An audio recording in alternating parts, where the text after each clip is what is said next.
Subscribe IN News English YouTube channel to all the big news of the world. The Marvel Cinematic Universe is going off the rails in the best way with the MCU's Spider-Man 3, which is set to open the doors of the multiverse wide by bringing in villains from previous iterations of the franchise, and potentially bringing back Tobey Maguire and Andrew Garfield's versions of Peter Parker as well. But Marvel Studios isn't the first to explore the idea of a Spider-centric Marvel multiverse on the big screen. That honor goes to the recent Miles Morales starring animated movie Spider-Man Into the Spider-Verse. Sony has had mixed success with the Spider-Man franchise, which resulted in the studio ultimately teaming up with Disney to make Peter Parker part of the MCU.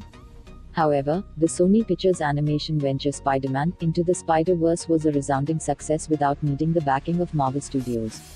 Directed by Bob Persichetti, Peter Ramsey and Rodney Rothman, Into the Spider-Verse was for many people their first introduction to Miles Morales, voiced by Shameik Moore, the ultimate Marvel version of Spider-Man, who was introduced in the comics in 2011. Exploring the concept of a vast multiverse with many variations on Spider-Man, Into the Spider-Verse also featured the voices of Chris Pine and Jake Johnson as different versions of Peter Parker. By virtue of being the first version of Miles Morales to appear in a theatrically released film, Moore's animated version of Miles is for many people the definitive version, in the same way that Maguire was for many years considered synonymous with Spider-Man. It would therefore be a waste to recast and reinvent Miles Morales' Ultimate Spider-Man in live action for the MCU so soon after Spider-Verse's Miles Morales was introduced. A new Miles would also require additional setup in a movie that's already looking to be absolutely packed with story and characters.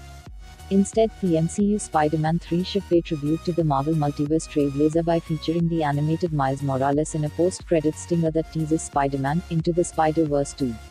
With the inclusion of Spider-Man 2 Dr. Octopus played by Alfred Molina and the Amazing Spider-Man 2 Electro, played by Jamie Foxx, Spider-Man 3 is set to break down the walls between the Disney-owned MCU and Sony's roster of Spider-Man franchises.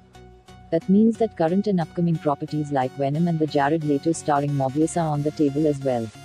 Though Spider-Man 3, Marvel can create a bridge to these other cinematic versions of Marvel Comics characters, while still keeping the core MCU intact.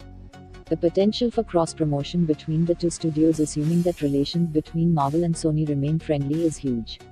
Tom Holland's Peter Parker could cameo in Venom 2, or drop in on Spider-Man Into the Spider-Verse 2 in a hilarious Who Framed Roger Rabbit reversal.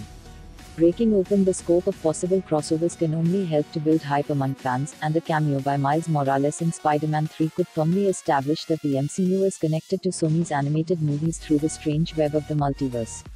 That's not to say that the MCU couldn't introduce its own live-action version of Miles somewhere down the line, but that should be saved for a movie where the character is one of the leads, not thrown into an already packed multiverse ensemble. In the meantime, Spider-Verse's Miles Morales is ready and primed for a fun, if brief, MCU appearance.